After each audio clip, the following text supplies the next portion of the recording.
naturales y la depredación y el desarrollo sostenible. Dentro de ello vamos a hablar sobre la desertificación, deforestación y la contaminación del agua y nuestros suelos.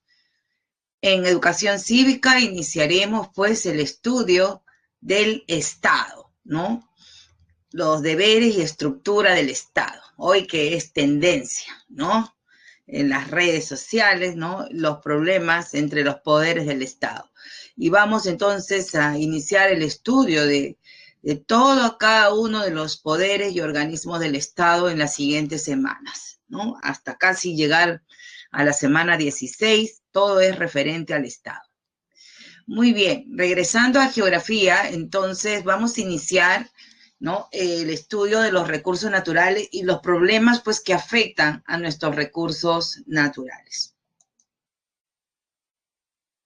Vamos a iniciar esta sesión por recordar qué son los recursos naturales, ¿no? Definición que me imagino ya ustedes la deben de, digamos, conocer, ¿no? Dado que en economía también lo ven desde el punto de vista económico.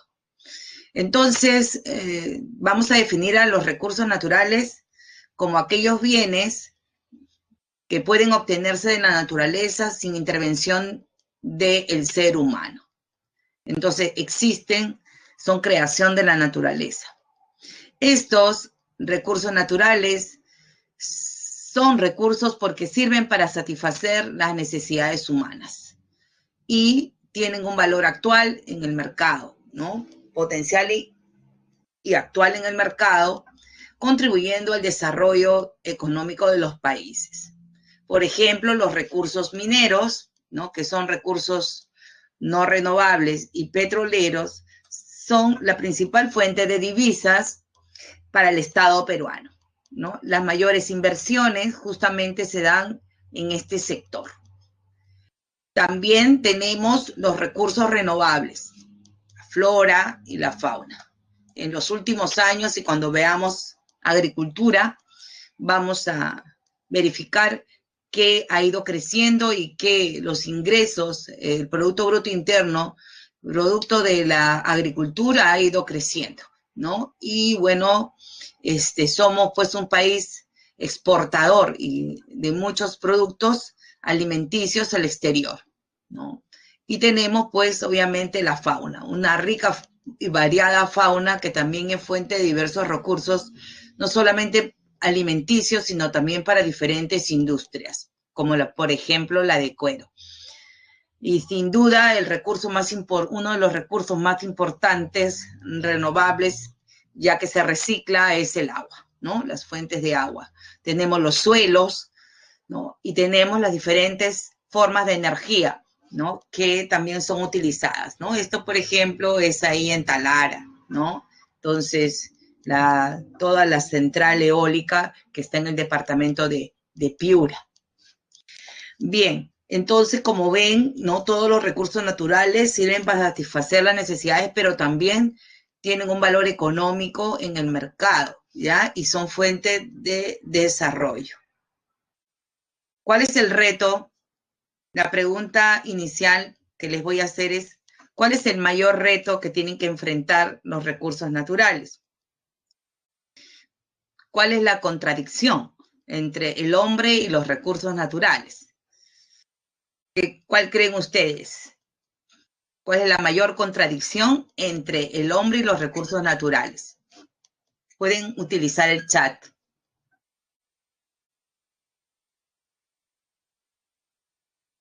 ¿Cuál es la mayor contradicción entre el hombre y los recursos naturales? ¿No? Voy a esperar que algunos más participen para ver sus respuestas. Muy bien, entonces los recursos naturales tienen una característica, ¿no?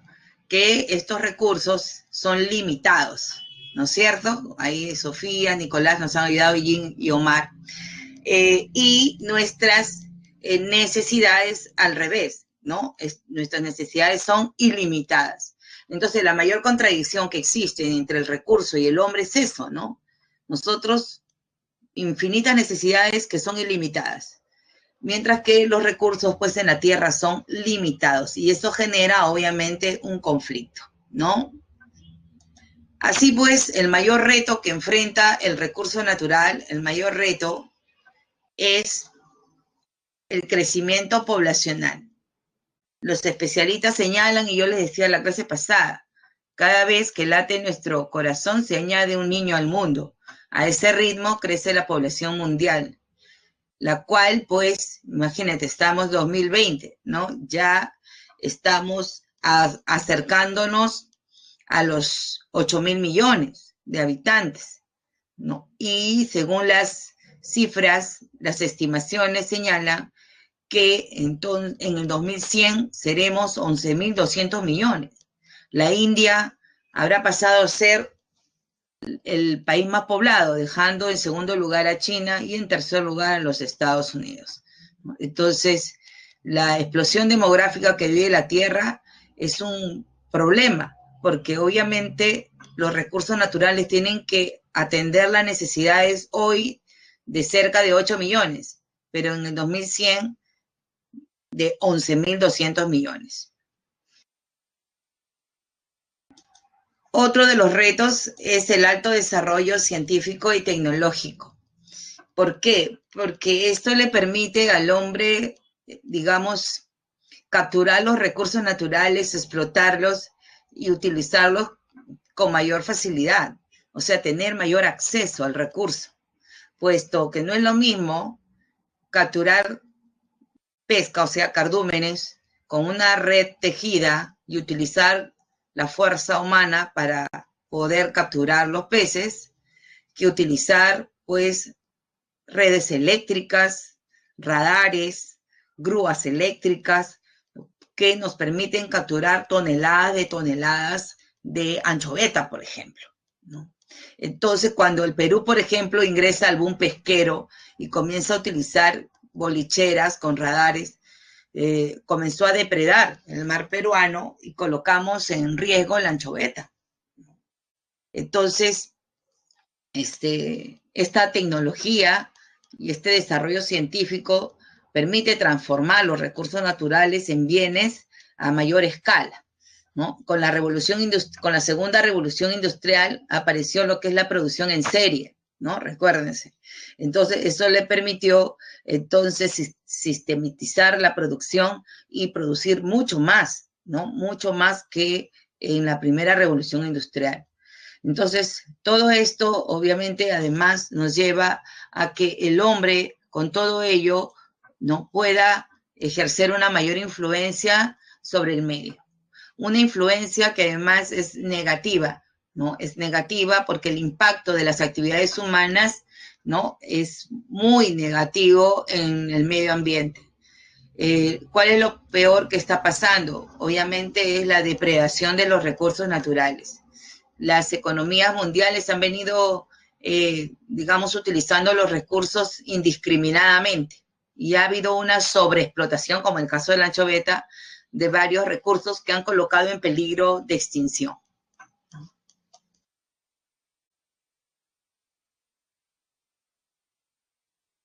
El principal problema, entonces, de los recursos naturales es la depredación. ¿Y qué entendemos por depredación?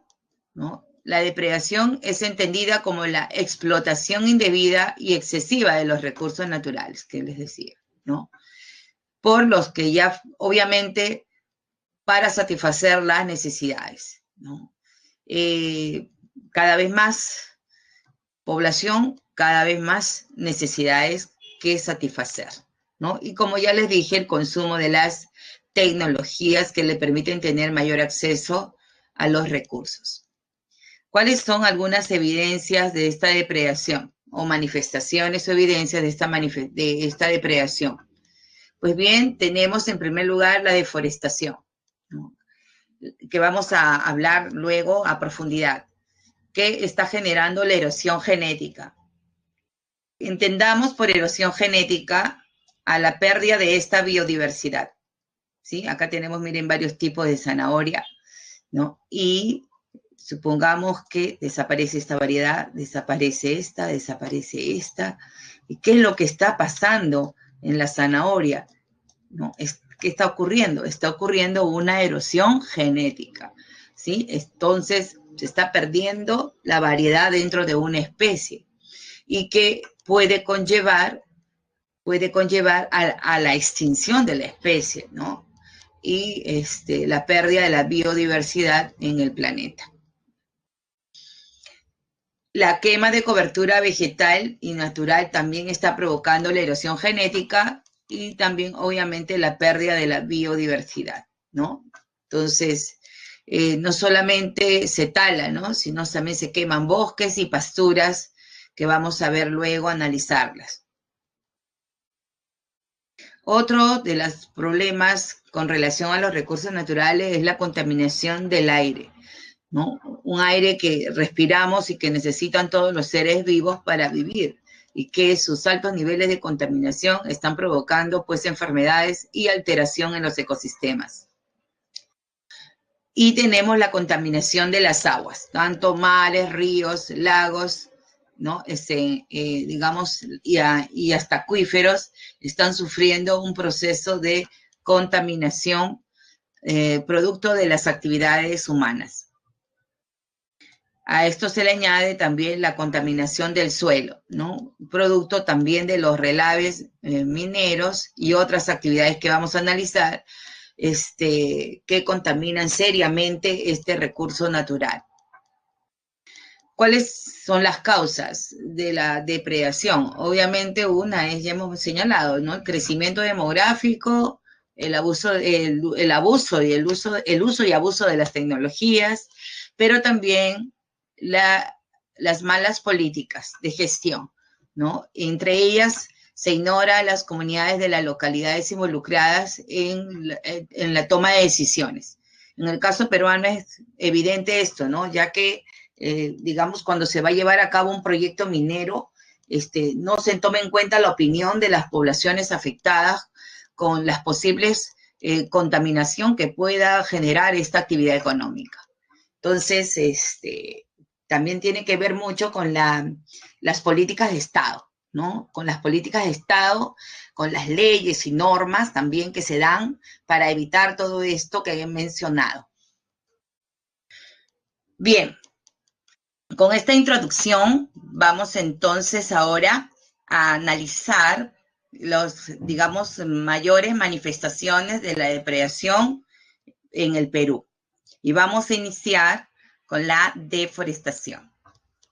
Bien, entiéndase en primer lugar por deforestación al retiro de árboles sin una reimplantación adecuada, ¿sí? Entonces, se procede, miren, a destruir el bosque, pero a talar, por ejemplo, pero luego no se inicia un proceso de reforestación, de reimplantación, ¿no? De árboles para que nuevamente se recupere la cobertura vegetal, sino es que se abandona y se deja así. ¿Cuáles son las causas de la deforestación en el Perú? En primer lugar, tenemos la tala y quema con fines agrícolas y de subsistencia. Uno de los mayores problemas en la selva peruana, en la costa norte, pero sobre todo en la selva, es que se está reemplazando áreas forestales por áreas agrícolas, ¿no? Como la palma aceitera, ¿no? El arroz y productos migratorios.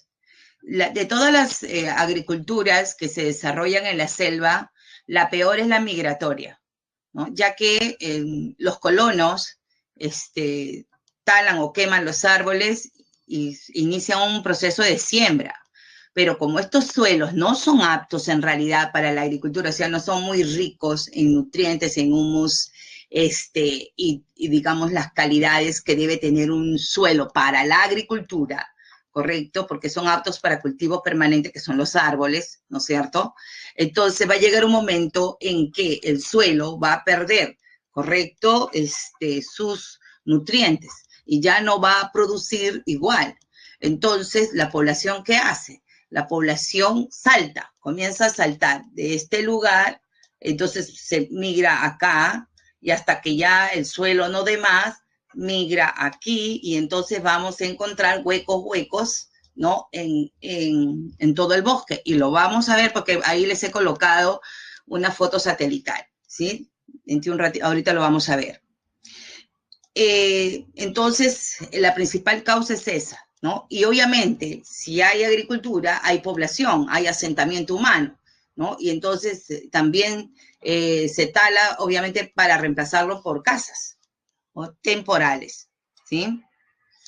La otra causa es la tala para combustibles, ¿no? El Ministerio del Ambiente señala que todavía prácticamente el 100% de las poblaciones rurales utilizan combustible natural, ¿sí? Y todavía el 11% de la población urbana también utiliza combustible natural. Entonces, es un problema, ¿no? Que se estén usando recursos del bosque para generar combustible. El rico pollo a la brasa, ¿no? Qué rico, a la leña, ¿no? Al carbón. ¿Y de dónde sale eso? Sale de nuestro bosque. Hacemos nuestra parrillada en casa. ¿De dónde sale todo eso? Sale del bosque. ¿Entienden? Entonces todavía, tanto en el área urbana como y sobre todo en el área rural, se viene utilizando los recursos del bosque para combustible natural. La otra causa es la tala para la industria maderera, ¿no? Todavía pues existe, ¿no? Digamos, bienes que nosotros consumimos que provienen del bosque, ¿no? Las camas, por ejemplo, ¿no? Los comedores, ¿no? Los muebles, puertas. Entonces, todavía hay muchos productos que provienen del bosque. El papel, ¿no? El papel. Entonces, la verdad es que, digamos, no vemos una luz al fondo digamos, del pasaje con respecto a la solución de este problema, debido a que todavía venimos consumiendo muchos recursos del bosque.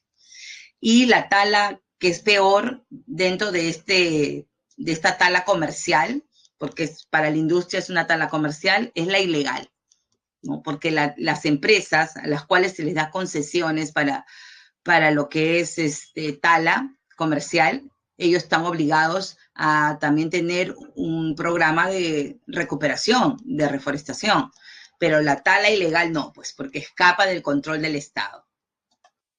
Y tenemos, sin duda, otra de las causas, que sobre todo en el sur, en la selva sur, es la principal causa en la selva sur, que es la minería ilegal de oro, ¿no? Que no solamente tala, quema, sino contamina aguas y suelos. Y otro gran problema en el Braen, por ejemplo, en la zona del Braen, también todavía algunas zonas del Huallaga, ¿no? Tenemos pues la tala y uso de químicos por el narcotráfico. La actividad del narcotráfico contamina los suelos, ¿no? Arrojando los químicos en la zona de los pozos de maceración de la coca, pero también construye caminos clandestinos y pistas de aterrizaje clandestinas, ¿entienden? Entonces, aeropuertos clandestinos para poder sacar la droga de la selva, ¿no? Porque se meten en la selva virgen para que obviamente no sean detectados por el Estado. Y otro, que tenemos plantaciones de coca. Entonces, que están destinadas a esta actividad ilegal. ¿Se dan cuenta? Entonces son muchas las causas y todas son graves. En el 2015 la FAO señaló que entonces las tierras a nivel mundial habían disminuido considerablemente y que pues era la actividad agropecuaria, la minería, la construcción de nueva infraestructura y los incendios los que están provocando, digamos, la deforestación, ¿no? Y esto de la nueva infraestructura me hace recordar que aunque el Estado, digamos, la finalidad es proteger a nuestros bosques, de alguna forma también ha participado en la deforestación, pues que cuando construye carreteras, cuando construye caminos, cuando construye aeropuertos, ha construido en la selva, obviamente eso ha llevado a deforestar. Bien, Esas son entonces las causas de la deforestación. ¿Qué medidas de desarrollo sostenible se plantean, ¿no?, para conservar los recursos naturales para las generaciones futuras? Entonces, lo primero que se está planteando, obviamente, es un plan de reforestación de las áreas deforestadas en nuestros bosques, ¿no?, inicial. Y la cual, pues, tiene como actor principal al gobierno regional, pero a veces son los mismos gobiernos regionales los que se hacen de la vista gorda con este problema, ¿no? Yo recuerdo mucho que el gobernador en el periodo pasado del gobierno regional de Madre de Dios era pues un minero, imagínense, ¿no? Y entonces obviamente no le convenía, ¿no?, erradicar este problema.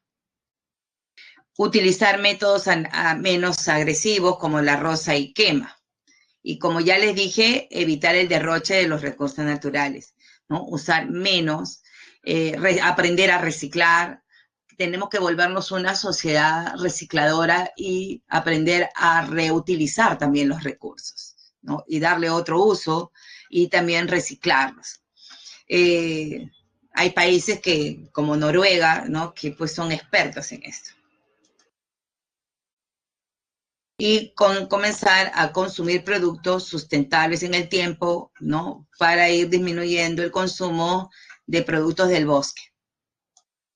Capacitar a los colonos, o sea, capacitar a la población, ¿no? Capacitar a la población, que es la principal responsable de la deforestación, ¿no? Y ya les dije que ellos talan, queman para vivir, ¿no?, para asentarse poblaciones enteras y para desarrollar actividades agrícolas. La Universidad Agraria tiene un programa de agricultura en el bosque, ¿no?, enseñándole a los colonos que no es necesario, pues, practicar la roza y quema, ni tampoco talar con gran magnitud, en la medida que podemos llevar a cabo una agricultura circular en torno a los árboles, ¿no?, sin necesidad de talarlo. ¿Se dan cuenta? Entonces, si este es mi árbol, lo que dice la Universidad Agraria es que alrededor de este árbol comencemos a sembrar, ¿sí?, de forma circular, ¿no?, para que entonces no destruir nuestra foresta. Ya se está llevando a cabo en algunas zonas de Loreto, por ejemplo.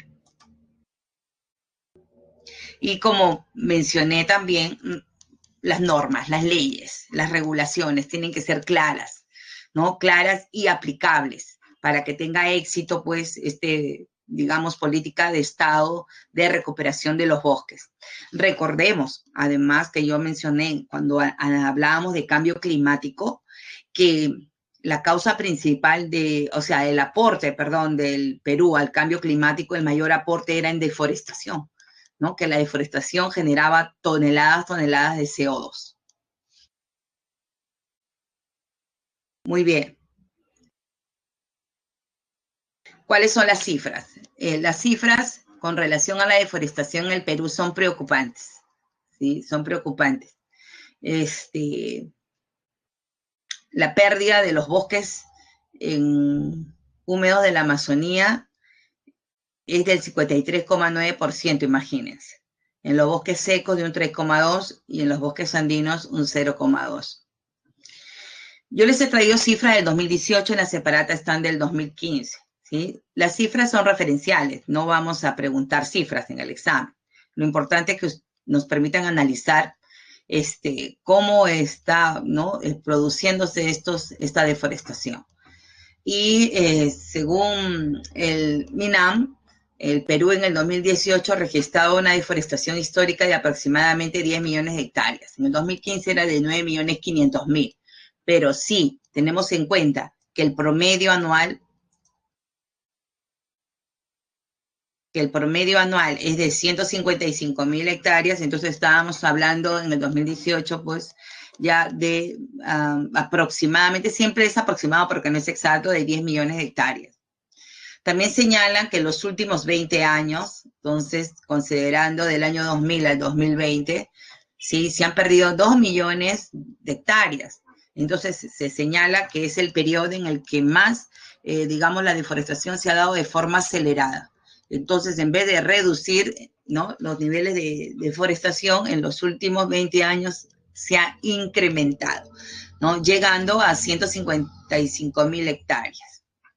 El problema se acrecienta en la Amazonía, ¿no? Son, como observan acá, los departamentos amazónicos los más afectados, ¿no? Por ejemplo, en el 2018, Ucayali perdió 23.835 hectáreas, ¿no? Loreto, 22.000, Madre de Dios, es la que, digamos, en los últimos años se ha acrecentado el problema, llegando a 19.000, ¿no?, en poco tiempo. San Martín y Huánuco también están dentro de esta lista, ¿no? Dentro de los 10 más afectados, además, debo de señalar que aparece aquí Piura, ¿no? El Piura como también uno de los departamentos más afectados, sobre todo en sus bosques secos. Lo más preocupante es que esta deforestación, esta gente que deforesta todos los años, no está respetando las zonas de amortiguamiento de los parques, santuarios y reservas nacionales del Perú, ¿no? Y ya se evidencia alrededor de los parques, digamos, una intensa actividad ilegal, ¿no?, con relación a la deforestación. Entre las zonas de amortiguamiento más afectadas son las de la Cordillera Azul en Loreto, pero más crítico ya en los últimos años se está evidenciando en Madre de Dios, en la zona de amortiguamiento del Parque Nacional de Bahuaja-Sonene, la Reserva de Tambopata, ¿no?, y también en la llamada Pampa, ¿no?, donde pues reina la minería ilegal. Las causas, como ya mencioné, son diversas, ¿no? La agricultura, por ejemplo, en Ucayali, Loreto y San Martín y Huánuco, la agricultura es el primer lugar, pero en Madre de Dios el primer lugar es la minería ilegal, pero también hay áreas deforestadas para agricultura. Miren este satélite, yo me quedé impresionada cuando ingresé para poder mostrarles cómo había crecido los niveles de deforestación en el departamento de Madre de Dios, ¿no? Aquí, por ejemplo, tenemos pérdida de bosques en el 2018, en la zona de amortiguamiento se observan, este es el Parque Nacional de Bahuaja-Sonene, y miren los niveles de deforestación, hueco, todos esos fucsia pues son los huecos, ¿no?, que hay en nuestros bosques, por diferentes actividades, minería, agricultura, ¿no? Bueno, en Madre de Dios no hay narcotráfico, pero sí hay bastante minería, porque hay abundante oro, y el oro, acuérdense que es bien cotizado en el mercado, ¿no?, y agricultura, ¿sí? Y miren aquí, esta es la pérdida de bosques 2018, producto de la palma aceitera, en bosques de protección, ¿no? Ucayali, son bosques que se encuentran protegidos y que, digamos, se ha ido incrementando también los niveles de pérdida. Miren esta imagen de acá, ¿no?, cómo es que en Ucayali grandes extensiones de bosque han sido reemplazadas por áreas agrícolas. Y esta imagen de acá obviamente corresponde a la minería, el impacto de la minería ilegal, imagínense en Madre de Dios. ¿No? ¿Es terrible o no? ¿Mm? Y aquí las noticias ni llegan, ¿no? Acá las noticias de Lima, todo es, bueno, ahora es todo referente al COVID y la política, ¿no? Y como son lugares muy alejados con relación digamos, a la capital y al poder central, entonces, lamentablemente, pues, ha ido creciendo, ¿no? Ha ido creciendo esta problemática.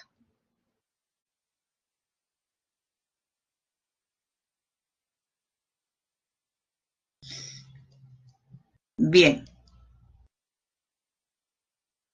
¿Alguna pregunta primero?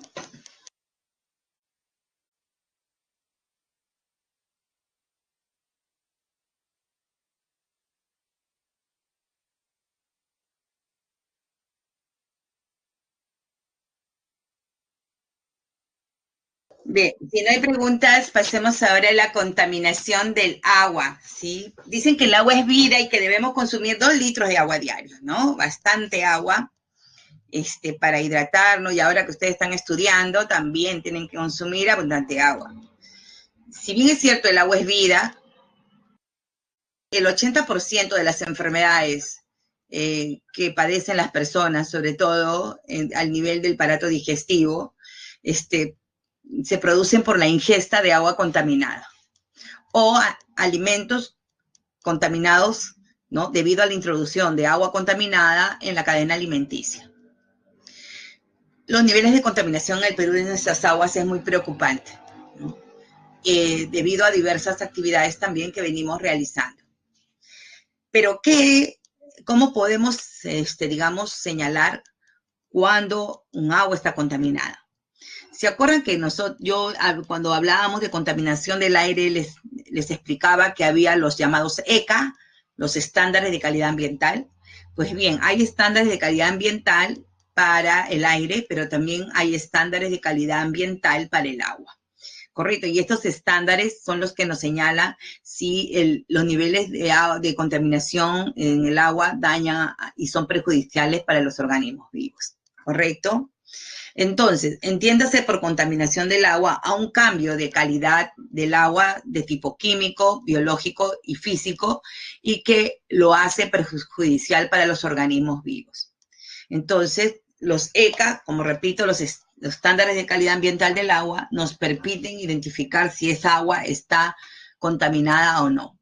Porque un agua puede tener contaminantes, pero sus niveles son bajos, por lo tanto, no superan los ECA. Entonces, no se puede decir que esa agua está contaminada, ¿no? Y no apta, ¿no? Pero cuando los niveles son muy altos, entonces se convierte en un agua no apta para los seres vivos, ¿no? Y menos para beber. La contaminación del agua se puede producir por introducción directa, dice aquí, o indirecta, ¿sí? De sustancias contaminantes en los lagos, ríos, mares y acuíferos. Entonces, indirecta es a través de los suelos, ¿no? Entonces hay una contaminación del suelo y esas sustancias luego se introducen a las aguas subterráneas, a los acuíferos y también a nuestros ríos y a nuestros mares. Fuentes contaminantes. ¿Cuáles son las principales fuentes contaminantes en el Perú? En primer lugar, el crecimiento urbano ha provocado que las aguas negras sean una de las principales causas de la contaminación del agua. En el curso del río Rima, en toda la cuenca del río Rima, se han identificado 900 puntos de contaminación, imagínense, ¿no?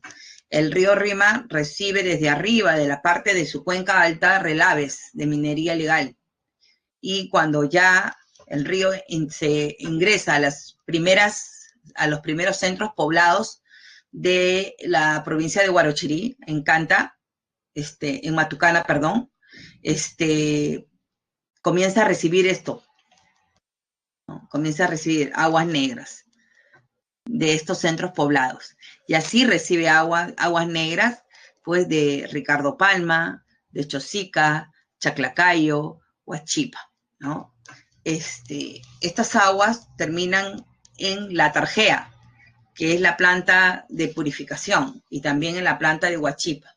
Pero los mismos ingenieros señalan que los niveles de contaminación del río Rímac son tan altos que ellos no logran purificar al 100%, y que el agua que sale de la Tarjea y de Huachipa hacia nuestras familias es de baja calidad, o sea que tiene todavía contaminantes, ¿sí? Entonces, si Digesa hace una prueba a las aguas que salen de nuestros caños, más de una sorpresa nos vamos a dar, porque inclusive podemos encontrar materia fecal, imagínense, ¿no? Por eso es que es necesario hervir bien el agua para consumirla.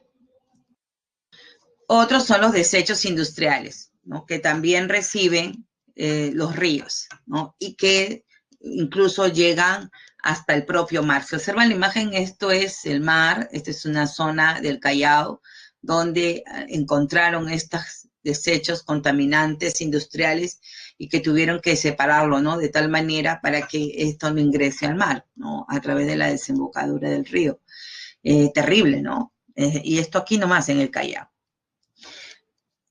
Otros son los relaves mineros, ¿no? Los relaves. Ahí hay mercurio, por ejemplo, en Madre de Dios, se arroja mercurio a los ríos, ¿no? Y también a los suelos, contaminando las aguas que son, digamos, fuentes de biodiversidad. Entonces, un río que tiene altos niveles de contaminantes, inmediatamente, pues, obviamente va a provocar la muerte, ¿no? La muerte de las especies. Tenemos también, pero no de todos los días, pero sí, en algún punto del oleoducto norperuano ocurre todos los años derrames de petróleo.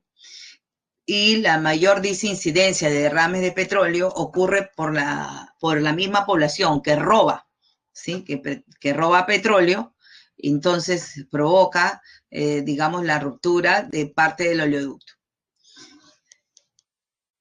O sea, la misma población, imagínense. Y tenemos la basura, ¿no? Los desechos urbanos. Desechos urbanos que en muchos casos la gente arroja al río, ¿no? Y el río luego avanza hasta desembocar en el mar y contamina el mar, ¿sí? Y el mar, a su vez, a través de las mareas y las olas, traslada esta basura a las playas, ¿no? Y se acumula en las playas. De tal manera que cuando uno va a la playa, lamentablemente no se quiere ni meter al mar debido a la cantidad de plástico que vamos a encontrar en las orillas, ¿no? Y además de plástico, inclusive pañales desechables. Y eso lo puedes encontrar, por ejemplo, en las playas de Santa Rosa, ¿no? En el Cono Norte, porque el Chillón por ahí desemboca, ¿no? Y la marea trae toda la basura, imagínense a Playa Grande y Playa Sur, playas que eran tan lindas, ¿no? Y que ahora pues los niveles de contaminación son tan altos que ni siquiera pues te puedes sentar, ni siquiera te puedes sentar ahí en la arena, ¿no? Y tenemos obviamente la contaminación física, obviamente la basura, bueno, la basura ahí tiene físico y biológico, ¿no? Y hasta químico, ¿no? Y los sedimentos, que sí es una contaminación netamente física, producto de la erosión, producto de los huaicos, ¿no? Etcétera, que ingresan a los ríos y que enturbian las aguas. No sé si se acuerdan como hace cuánto, en el fenómeno del Niño, ¿se acuerdan costero? Hubo escasez de agua, ¿no? Y cómo el agua salía marrón, ¿no? Y no era apta para beber, ¿sí? Debido a los altos contaminantes físicos, producto de los sedimentos que cargaban los huaicos.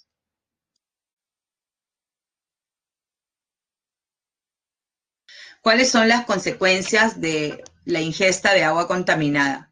Como ya les adelantaba un poco,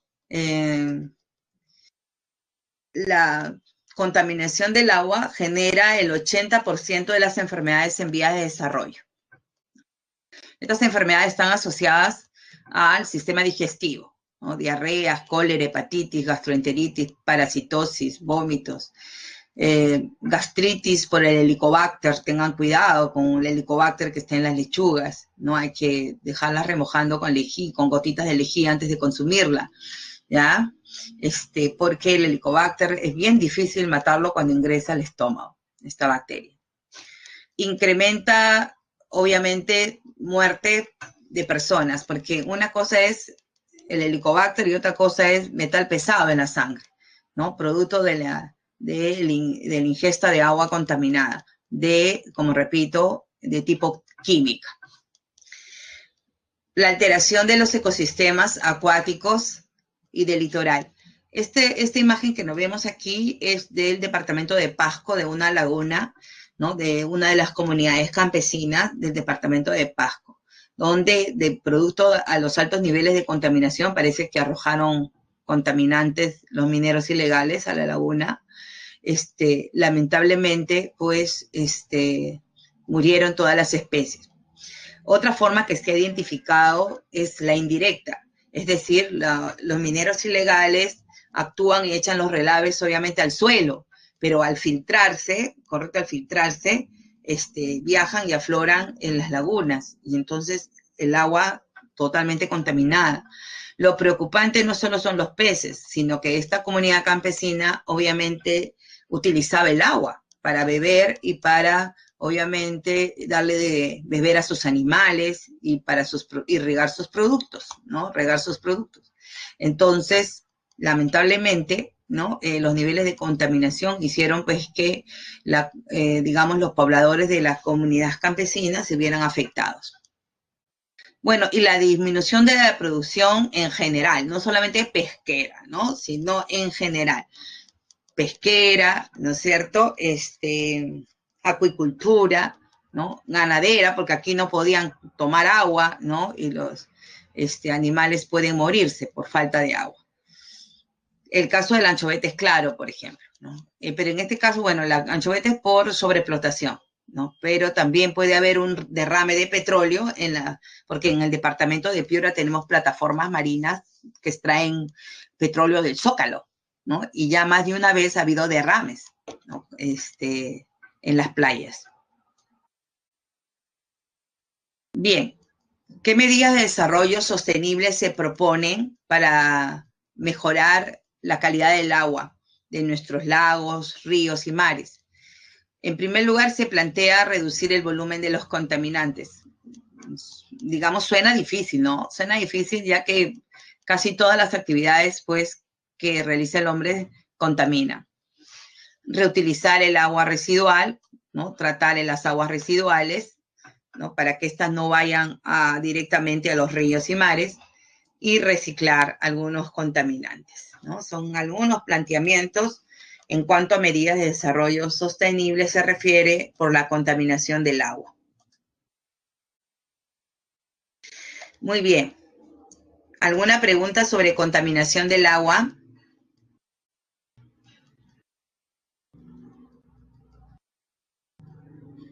Pasemos entonces ahora al recurso suelo. Sabemos todos que el suelo es un recurso natural. Para algunos es semi-renovable, ¿no? Como BRAC señala semi-renovable, ¿no? Otros señalan renovable. Lo cierto es que el suelo es un cuerpo natural que se presenta en capas, ¿no? O llamados horizontes, los cuales están compuestos de diversos materiales, orgánicos e inorgánicos. ¿Por qué algunos señalan que el recurso suelo es semi-renovable? Puesto que solo contiene, miren, el 5% de materia orgánica, la cual principalmente se concentra en los niveles superficiales, ¿no? 45% de minerales, arena, arcilla, piedras, ¿no? Aquí limo, ¿no? Que contienen, repito, que representan el 45%. La base rocosa obviamente está en la parte final. Y 25% agua y 25% aire, ¿sí? Entonces, ¿pero qué le da la fertilidad a los suelos? Obviamente, lo que le da la fertilidad a los suelos, principalmente, además del agua y aire, es la materia orgánica, ¿no? Que solamente, pues, representa el 5%. ¿No? Una tierra con vida tiene ese color más o menos, ¿no? Y permite obviamente el crecimiento de las plantas.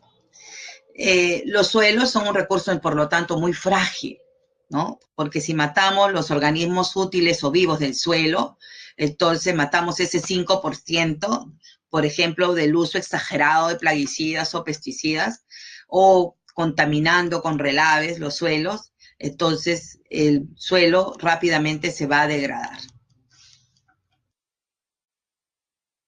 Muy bien. ¿Cuáles son las principales fuentes contaminantes? Acabo de mencionar que el suelo es un recurso fácilmente destruible, ¿no? Y que está expuesto a una degradación constante. El ser humano, lamentablemente, al desarrollar las diversas actividades, sobre todo las agrícolas, ¿no? Ha venido contaminando los suelos. Un suelo también, al igual que el agua, se puede contaminar de tipo químico, biológico y sobre todo también físico, ¿no? Así pues, tenemos que existen varias actividades económicas en el Perú que contaminan los suelos. Una de ellas, y creo que los especialistas señalan, que la principal, digamos, actividad contaminante de los suelos es la agricultura, ¿sí? Debido al uso exagerado de abonos sintéticos y el uso exagerado de, digamos, productos de control de plagas, ¿no? Pesticidas, herbicidas, plaguicidas, los cuales además terminan por introducirse en la cadena alimenticia, ¿sí? Además de la agricultura como una de las actividades más contaminantes de los suelos, en segundo lugar se señala obviamente la minería, ¿no? Hemos visto ya los relaves mineros que se arrojan a los suelos y al río. Una contaminación biológica producto de la infiltración de aguas residuales, aguas negras, desagüe, y como ya les mencioné, la basura, ¿no? Que se arroja. Una alta preocupación, como les decía, es la presencia de, digamos, de contaminantes en las playas. Miren a esos niños, ¿no? Están jugando, incluso a uno lo están ahí enterrando, pero en medio del basural. Miren todo esto, ¿qué es esto? Las playas se han convertido en un basurero, en una basenica, totalmente contaminadas, ¿no? Las playas que están cerca, muy cerca hacia, digamos, a la ciudad, ¿no? Y es que, como repito, la marea y las olas se encargan de dejar todo eso en las playas. Pero la gente no arroja esa basura en las playas en cantidades, ¿no? Sino que es el río, como repito, Chillón, en este caso del ejemplo de la playa de Santa Rosa, es el río Chillón, ¿no? Que, digamos, bota toda esa basura que la gente lo arroja al mar.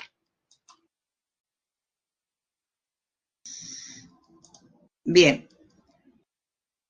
¿Cuáles son las consecuencias? ¿Qué es lo peor que le puede pasar a un suelo? ¿Sí? ¿Qué es lo peor que le puede pasar? Es la pérdida de la productividad, ¿no? Producto de la muerte de los órganos útiles del suelo, ¿no? Entonces, eso es lo que se puede, digamos, señalar. Que pierda toda su capacidad productiva, la cual es obviamente gradual, ¿no? Los útiles del suelo son atacados por el uso exagerado de pesticidas, plaguicidas, y finalmente el suelo termina por, digamos, ser un suelo inerte, muerto, en la cual obviamente ya no puede ser utilizado. Y lo otro que yo les decía, ¿no? La concentración de plaguicidas en la cadena alimenticia. Se dice que debemos consumir muchos frutos, sobre todo en esta época de pandemia, ¿no? Preparar el cuerpo para enfrentar al virus, al COVID, con bastante vitamina C, vitamina D, ¿no? Pero ¿qué pasa si estos frutos que yo consumo para, digamos, tener salud, vitalidad, están contaminados? Al final, obviamente, me van a hacer daño. ¿Qué es lo que se plantea en cuanto a las medidas de desarrollo sostenible? ¿No? Se recomienda, obviamente, usar abono orgánico. Yo no entiendo por qué la gente usa abono sintético. Si el Perú, obviamente, es uno de los países que, digamos, contiene guano, ¿no? En sus islas. ¿Desde qué épocas? ¿No? Imagínense, nosotros hemos sido potencia mundial. Teníamos el monopolio de la exportación de guano, ¿no? La buena noticia es que aún tenemos abono orgánico en nuestras islas.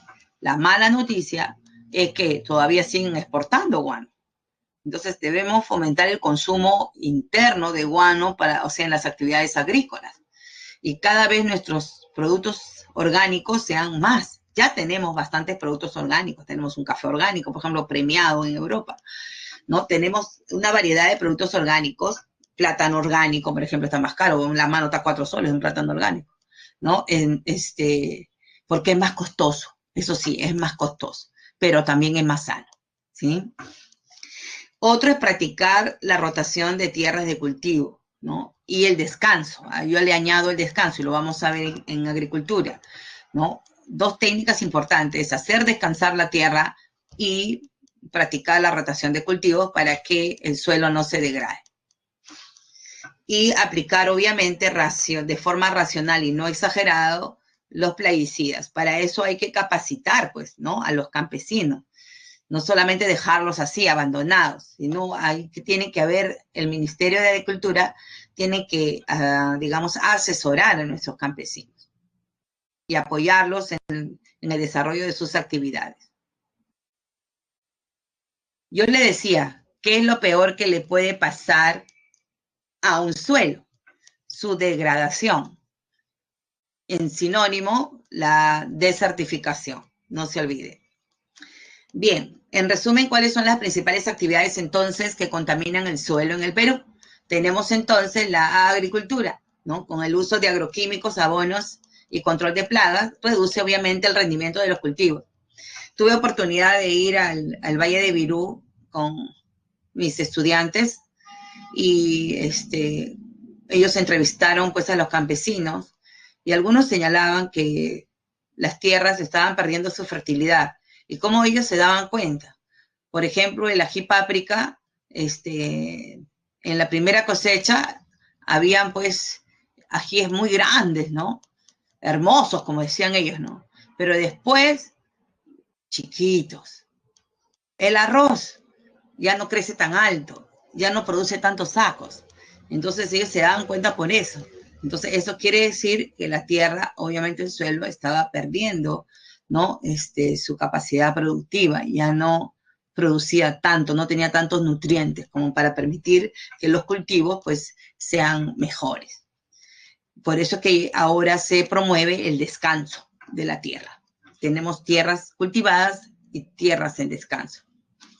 El otro es la explotación minera, ¿no? Miren, esto se conoce como draga, ¿no? Y son las mayores contaminantes de mercurio en nuestros suelos, nuestros ríos, ¿no? Por las altas concentraciones de mercurio que utilizan para separar el oro de los otros metales. La explotación minera en Madre de Dios, Pasco, hemos visto Pasco también, Huancavelica y otros departamentos como Moquegua, Tacna, Arequipa, digamos, es una de las mayores preocupaciones. Y miren esta imagen, esto aquí nomás es acá, los residuos urbanos, ¿no? Aquí pasando Santa Anita, ¿no? Obviamente, parece brea, ¿no, chicos? Me parece que es brea. Y genera obviamente un nivel elevado de contaminación directa al suelo, ¿no? Y a través de esta, digamos, contaminación química, también los suelos se pueden ir degradando finalmente.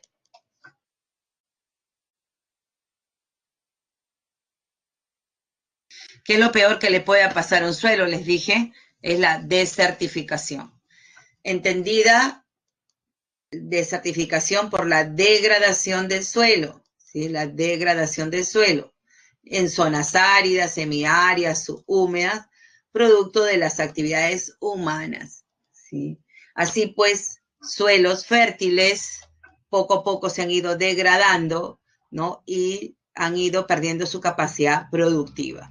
Se observan aquí, observan acá, hasta ya nada. ¿Sí? Totalmente nada. Entonces, además debo de señalar que el proceso de degradación del suelo no es de un día para otro. Si observan, es todo un proceso a largo tiempo. Por eso es que el Ministerio de Agricultura señala que en proceso de desertificación se encuentra, o sea, del 100% de suelos en el Perú, el 30% de los suelos agropecuarios se encuentran en proceso de desertificación, ¿no? Eso.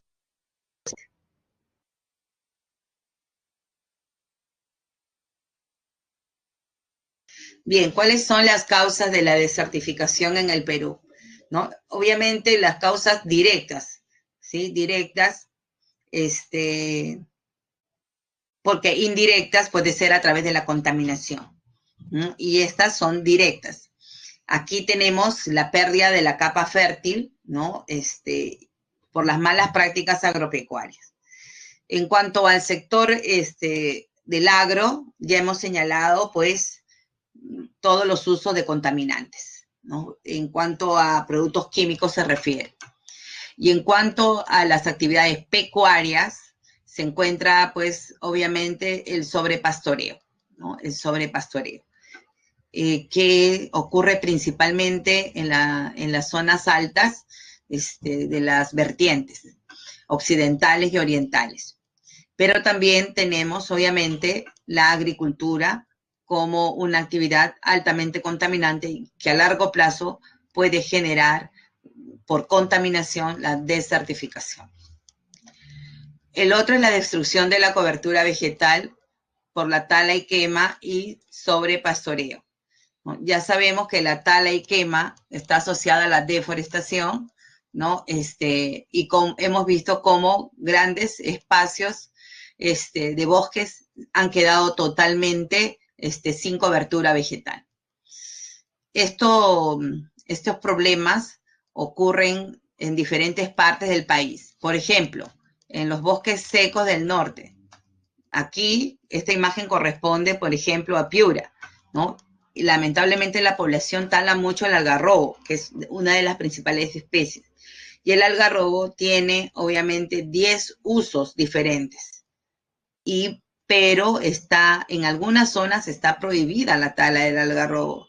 Pero la población ingresa al Parque Nacional de Cerros de Amotape de manera ilegal para extraer, pues, lamentablemente,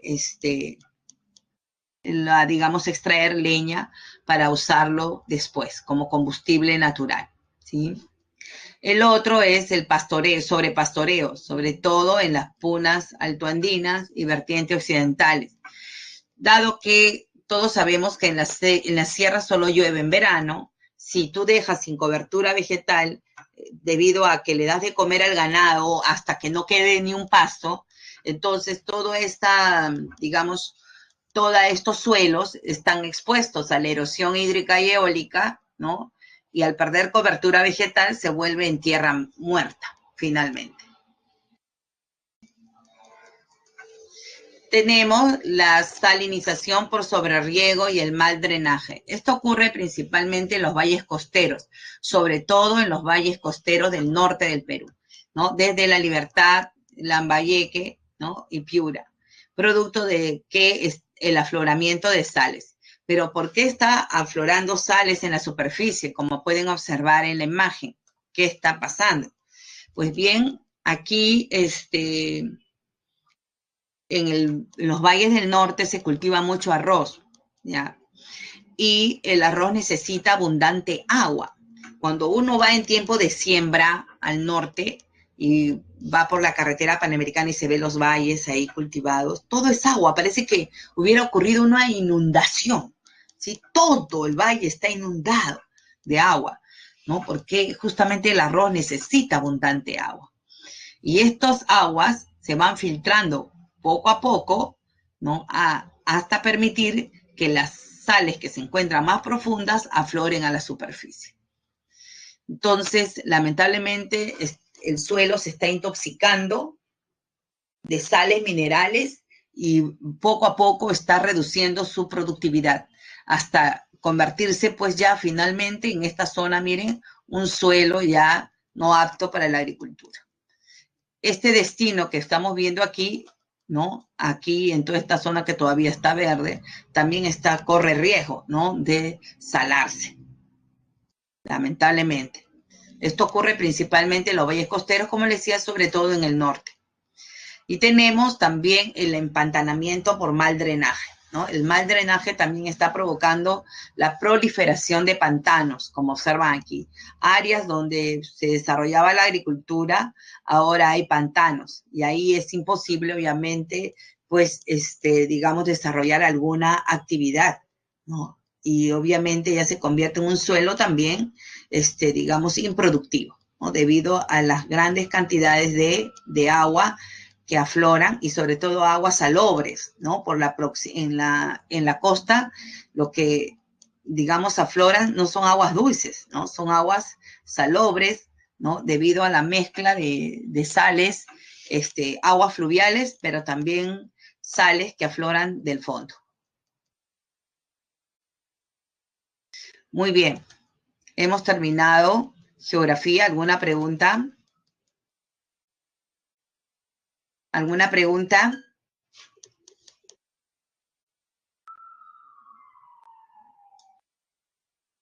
La producción de arroz causará salinización.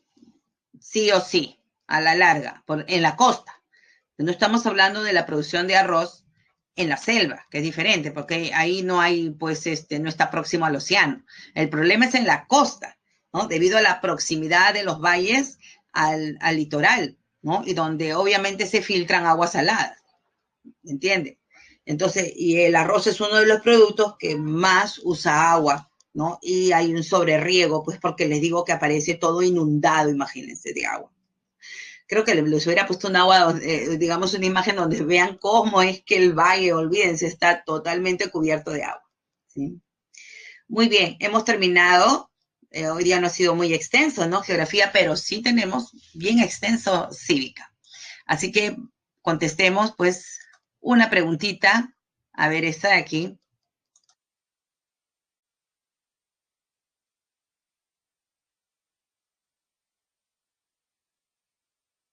Un ratito. Voy a iniciar la encuesta. Vayan leyendo. Ok.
Muy bien, veamos la respuesta. Bien, la mayoría ha contestado muy bien.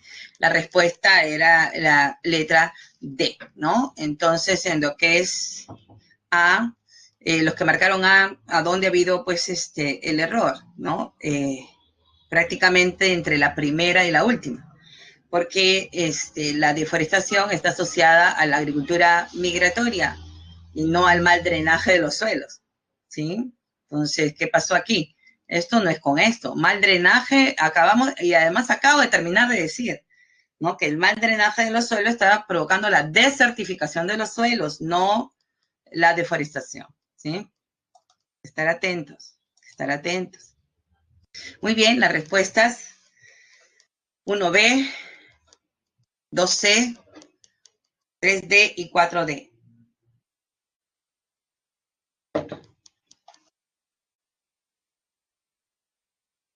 ¿Alguna pregunta adicional?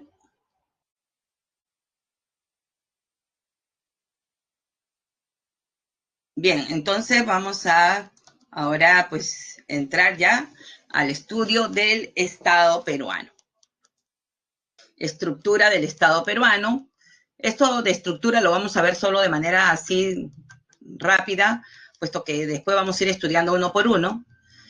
el ejercicio del poder del Estado, el Estado democrático de derecho y las transgresiones al Estado de derecho. Muy bien. En primer lugar, vamos a definir lo que es el Estado peruano, ¿sí? Recordemos que cuando iniciamos nuestra vida independiente, San Martín era partidario de una monarquía, ¿se acuerda? Instauró un gobierno provisional llamado protectorado y envió diplomáticos en la búsqueda de un rey para el Perú. Él estaba convencido de que el Perú no estaba preparado todavía para un sistema republicano. Sin embargo, las ideas republicanas se impusieron desde el principio. Así pues, una vez que se organizó el Perú, desde que se organizó el Perú como Estado, nosotros somos una república, ¿correcto? ¿Qué es el Estado? ¿Qué es el Estado? En primer lugar, el Estado es la nación jurídica y políticamente organizada.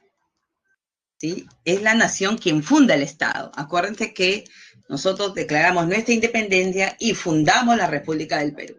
¿Y quién? La nación peruana.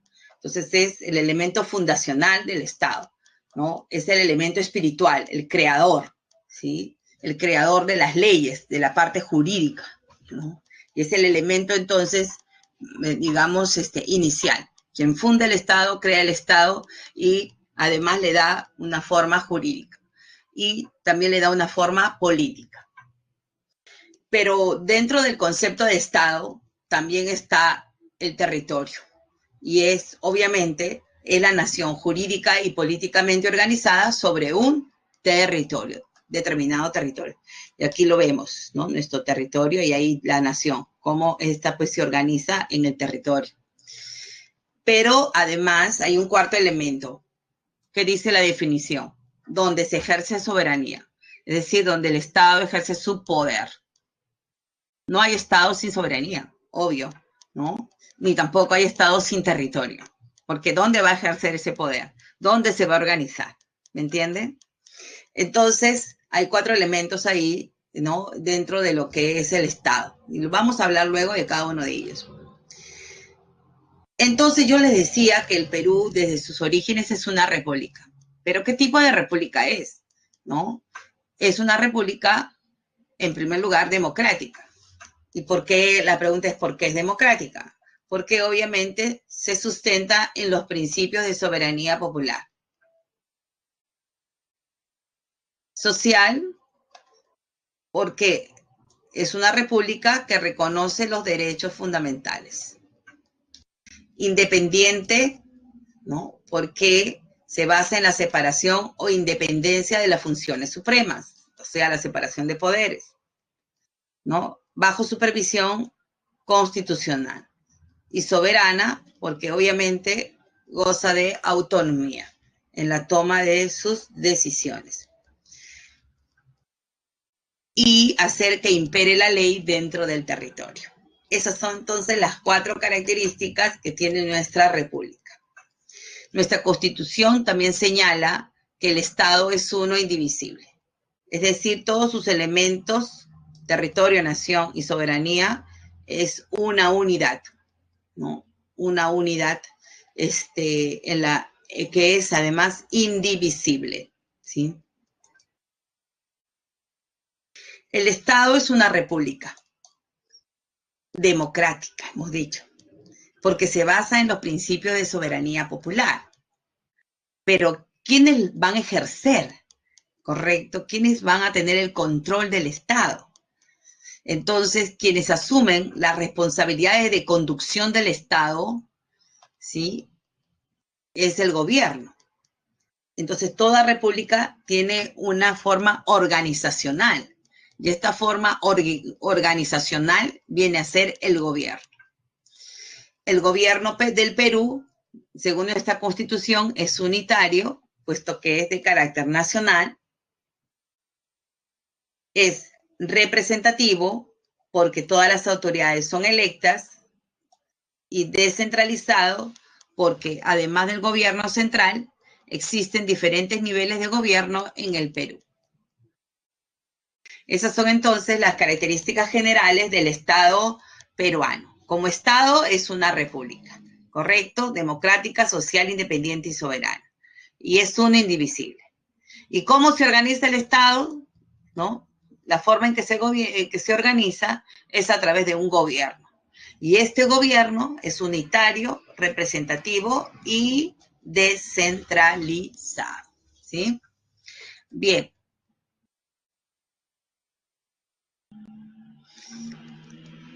¿Cuáles son los deberes del Estado peruano? Yo les decía que no hay Estado sin soberanía, definitivamente. Por lo tanto, la primera función es defender la soberanía nacional. ¿Sí? El poder del Estado radica en su independencia y autonomía con respecto a otros intereses que puedan poner en riesgo la vida del Estado. Estos intereses ajenos al Estado pueden venir de afuera o también pueden venir de adentro, ¿no? Ahí escuchábamos al presidente Vizcarra que decía que era un ataque, y bueno, ataque a la democracia, ¿no? Entonces, a las instituciones del Estado quieren generar caos, ¿no? Un grupo oscuro, dice ahí, ¿no? No, solamente estoy repitiendo sus palabras, no voy a opinar al respecto. No voy a opinar al respecto, ¿sí? Solo estoy, ¿no?, señalando lo que dijo. Entonces, el Estado como tal ejerce soberanía dentro de sus territorios. Por lo tanto, tiene que defenderla cuando ésta se encuentra en riesgo. Los riesgos pueden venir de afuera o pueden venir de adentro, ¿sí? Es una república social y hemos dicho que es social porque su labor es garantizar pues la plena vigencia de los derechos humanos, ¿correcto? Entonces aquí se convierte ya en un deber del Estado. Como también proteger a la población de las amenazas contra su seguridad y promover su bienestar general. Son dos conceptos diferentes que están relacionados, sí, pero que uno, digamos, es diferente al otro. Si definimos lo que es seguridad, vamos a definirla como una situación o condición en la que el Estado garantiza la paz y tranquilidad de la población. Y su labor es protegerla de cualquier amenaza. Por ejemplo, ahorita, ¿qué amenaza tenemos? La pandemia, el COVID, ¿no es cierto? Y todos los actos que ellos realicen, incluido el toque de queda, es para proteger nuestra seguridad, finalmente. ¿Me entiende? Las cuarentenas y todas esas son medidas relacionadas con lo que es la seguridad, para lo cual obviamente cuenta con entidades como la Policía Nacional, los gobiernos locales, regionales, etc. Pero, ¿qué es el bienestar general? ¿No? El bienestar general ya es un concepto mucho más grande, ¿sí? Está relacionada con el deber del Estado de garantizar la satisfacción de las necesidades humanas de la población peruana en general, ¿no? Alimentación, vivienda, trabajo, salud, ¿sí? Todas las necesidades básicas que la población necesita. Por lo tanto, tiene que erradicar la pobreza, ¿no? Y la pobreza extrema, ¿no? Generar empleo, crecimiento económico, todo eso para que la población pueda satisfacer sus necesidades. Por último, establecer y ejecutar la política de fronteras, ¿no? Dado que las fronteras son los límites, son los que reciben la presión de afuera, ¿no? Y entonces el Estado tiene que irradiar su poder desde el núcleo vital, que es la capital, hasta los espacios de crecimiento, que son pues los límites, o sea, fuera de la capital, hasta los linderos, ¿no? Tiene que existir la presencia del Estado. Promover la integración latinoamericana con otros países y promover obviamente el desarrollo de las zonas fronterizas. Nosotros tenemos, ¿cuántas regiones fronterizas tenemos? Tumbes, Piura, Cajamarca, Amazonas, Loreto, Ucayali, Madre de Dios, Puno y Tacna. ¿no? Estas son las regiones fronterizas y al interior de ellas existen zonas fronterizas que hay que ir fortaleciendo. Muy bien, en la imagen, por ejemplo, tenemos al Consejo de Estado, ¿no? Que está relacionado con la soberanía, con el poder del Estado, ¿no? Y cómo este Estado se organiza, digamos, de una manera descentralizada y de una manera que el poder no recaiga en una sola persona. Ahí, por ejemplo, podemos ver en la imagen a los representantes del Congreso, del Poder Judicial, del Tribunal Constitucional, de la Fiscalía de la Nación, el Defensor del Pueblo, ¿no? No es lo mismo Consejo de Ministros que Consejo de Estado, ¿sí? Consejo de Estado están todos los poderes y organismos del Estado presentes. Lo convoca el presidente. Bueno, acá tenemos la imagen relacionada con la seguridad. Y esta de aquí, la última, está relacionada obviamente con el bienestar general, ¿no? Los llamados programas sociales como Cunamá, Jaliguarma, Juntos, Pensión 65, ¿no? Todos ellos creados durante el gobierno de Ollanta Humala. Muy bien. Yo les decía que la República del Perú es democrática, ¿sí? ¿Y por qué es una democracia? Porque se basa en la soberanía popular. Por lo tanto, nuestra Constitución señala que el poder del Estado emana del pueblo, ¿sí? El pueblo, es gobierno del pueblo, ¿sí? Y en el Perú, entonces, si el poder emana del pueblo, quienes ejercen ese poder lo hacen de forma temporal. En el caso de los gobiernos, el Poder Ejecutivo y los congresistas es por 5 años. Y entonces, en primer lugar, quienes lo ejercen de forma temporal y lo hacen con las limitaciones y responsabilidades que la Constitución y las leyes le establecen. Correcto, en realidad en el Perú no gobierna Vizcarra. Quien gobierna, muchos constitucionalistas lo señalan, ni tampoco gobierna el Congreso. Quien gobierna es doña Constitución, pues. Tanto así que cuando hay pues un problema entre poder y poder, como estamos ahorita viviendo, entre el Poder Ejecutivo y Legislativo, y no es la primera vez, la decisión final lo ha tenido el Tribunal Constitucional, ¿no? Porque es el máximo órgano de control de la Constitución y tiene que hacer valer lo que la Constitución establece, ¿sí? De acuerdo a nuestra Constitución, por lo tanto, ninguna persona, organización, fuerza armada, policial o sector de la población puede arrogarse del ejercicio del poder. Si, por ejemplo, el gobierno de Vizcarra decide después de las 11 de la mañana interponer una cautelar y una, digamos, demanda competencial, supongamos que el Tribunal Constitucional le diera, acepte la solicitud y le otorgue la cautelar, ¿sí? La medida cautelar, el Congreso ya no puede el próximo viernes, llevar a votación la vacancia. Si lo hiciera, estaría rompiendo, ¿me entienden?, el Estado de Derecho, ¿no? Y si nombrasen al presidente del Congreso como nuevo presidente, a pesar de que el Tribunal Constitucional declare a favor a la cautelar a Vizcarra, se estaría dando un golpe de Estado, porque se estaría rompiendo el Estado de Derecho. Esto en los supuestos para que ustedes me entiendan que cómo es quien gobierna aquí es la Constitución. Han habido muchas leyes que el Congreso ha dado que el Tribunal Constitucional las ha derogado porque iban en contra de la Constitución. Entonces, aquí nadie gobierna en realidad, quien gobierna es la Constitución, porque todas las personas lo hacen, acuérdense bien, con las limitaciones y responsabilidades que la Constitución y las leyes establecen. ¿Se dan cuenta? El poder del Estado, entonces, emana del pueblo, ¿sí? ¿Por qué? Porque ya he señalado que el pueblo o la nación es quien funda el Estado y le otorga potestades y facultades para administrar y gobernar, obviamente, a un grupo de personas e instituciones en el marco de un sistema jurídico liderado, como pueden observar aquí, por la Constitución, ¿no? Además, supone el derecho de los ciudadanos a elegir a sus representantes, ¿correcto? Entonces, ahí está. Todo el poder del Estado peruano recae en el pueblo y emana del pueblo. Pero quienes lo ejercen, repito, por voluntad popular, ¿no? Porque es el pueblo quien elige a sus autoridades. ¿Sí?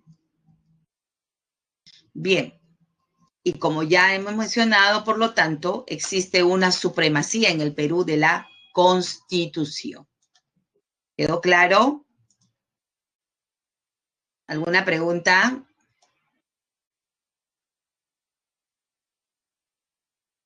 ¿Quedó claro sobre de dónde emana el poder del Estado? Entonces, no me vayan a marcar otra cosa, no de las Fuerzas Armadas, ni del gobierno, ni del Congreso. ¿Correcto? Bien. Vamos entonces ahora a analizar los 4 elementos del Estado. Y hemos dicho que son 4: nación, territorio, gobierno y soberanía. Hablemos de la nación peruana. ¿Sí? Si la nación peruana es el pueblo y en quien recae, ¿no?, el poder del Estado, a quienes se le llama peruanos, ¿no? La nación peruana es definida como aquella población o grupo de personas que poseen ciertos vínculos comunes y residen dentro de un espacio geográfico determinado. Según nuestra Constitución, además, la nacionalidad no se pierde salvo por renuncia expresa ante una autoridad peruana. Nuestra Constitución señala que solo pueden ser candidatos al Congreso y a presidente y vicepresidentes los peruanos de nacimiento. ¿Por qué es clara, digamos, para especificar eso? Porque existen otros tipos de peruanos. Tenemos los peruanos por opción y por naturalización, ¿correcto? Pero entonces, solo pueden ser congresistas, presidente y vicepresidentes los peruanos de nacimiento. Mi alcalde, que es Forsyth, es uno de los que hemos visto encabezan las encuestas, ¿no? Para las elecciones de abril. Pero si él nació en Venezuela, ¿no? Entonces, si él nació en Venezuela, ¿por qué está como posible candidato? Y es que nuestra legislación señala que son considerados peruanos de nacimiento lo siguiente: los nacidos en el territorio nacional, ¿correcto? Como yo nací aquí en el Perú, ¿no? Pero también los nacidos en el exterior, de padre o madre peruano de nacimiento, inscritos durante su minoría de edad. ¿Se dan cuenta? Entonces, Forsyth, si bien es cierto, nació en Venezuela, ¿correcto? Fue inscrito en la embajada durante la minoría de edad y por lo tanto es peruano de nacimiento, ¿sí? También son peruanos de nacimiento, miren, los menores de edad en estado de abandono que residen en el territorio de la República, hijo de padres desconocidos. No se sabe, se lo lleva a una VIP, ¿no? A los niños, un bebé, que se encuentra un bebé, por ejemplo, ¿no? Un bebé en la puerta de la comisaría, que ha habido muchos casos de eso.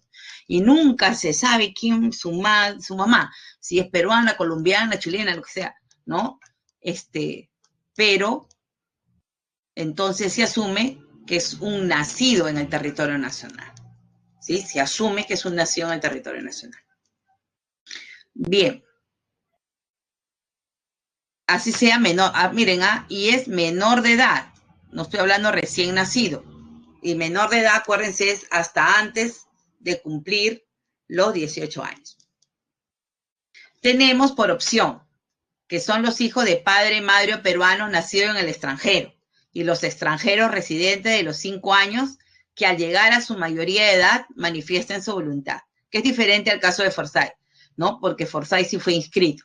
Pero si algún peruano que nace, hijo de peruanos que nace en el extranjero, no lo llegan a inscribir durante la minoría de edad, este hijo de peruano puede solicitar por opción, cuando cumpla los 18 años, la nacionalidad peruana.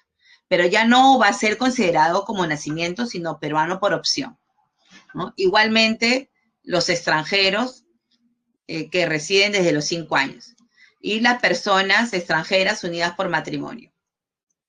Y tenemos el más difícil, ¿no? Yo hablaba con una madre de mi alumna, ¿no? Que ya tiene muchos años aquí, pero tiene ya como 8 años, pero que hasta ahora no puede naturalizarse porque los requisitos son muchos, ¿no? ¿Y por qué? Los años los cumple. El problema está en demostrar solvencia económica. No sé el monto ahorita, pero creo que ella me decía que era muy fuerte, ¿no? Y que le habían rechazado. No sé cuántas UITs piden, ¿no? Para demostrar solvencia económica, antecedentes penales también piden, ¿no? Para naturalizarse. Pero para Juliana, creo que se llama Juliana, fue muy fácil naturalizarse. ¿Por qué? Porque ella estaba entrenando para la selección de judo, ¿no? Solicitó su naturalización y el Congreso le dio por servicio distinguido a la nación, ¿no? Que fue un trámite mucho más rápido, pero es algo excepcional, ¿no? Y obviamente ella representó al Perú en los Panamericanos, ganó medalla, ¿no? Y honró pues al país que le dio la nacionalidad, ¿sí? ¿Alguna pregunta con respecto a la nacionalidad? ¿Alguna pregunta? Muy bien. Entonces seguimos. Esto es más corto ya. El territorio. No hay, escuchen bien, no hay estado sin territorio. Obvio, ¿no? ¿Dónde vas a ejercer el poder? ¿Dónde te vas a organizar? ¿No? ¿Dónde va a vivir tu población si no hay territorio? Entonces, el territorio es el elemento material, donde se materializa el Estado. Y es definido como la extensión geográfica, entonces, sobre el cual el Estado ejerce su soberanía y jurisdicción. ¿Me entiende? En el caso del Perú,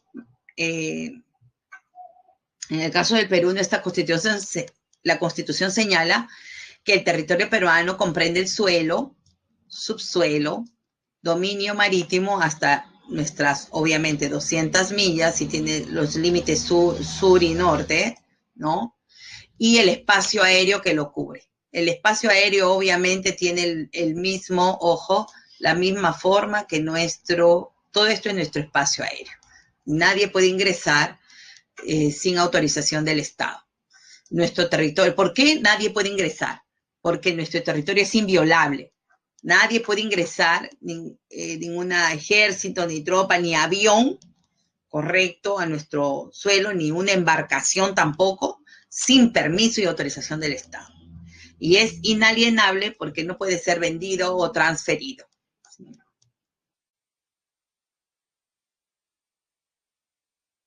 Bien. El gobierno, aunque ya les he mencionado, el gobierno en realidad es un conjunto de personas e instituciones que tienen a su cargo la administración y dirección del Estado, ¿no? Y obviamente ejercer el poder del Estado de manera temporal. El poder emana del pueblo, pero el pueblo le otorga, ¿no? Ese poder se lo cede, ¿no? Para que lo ejerza durante 5 años.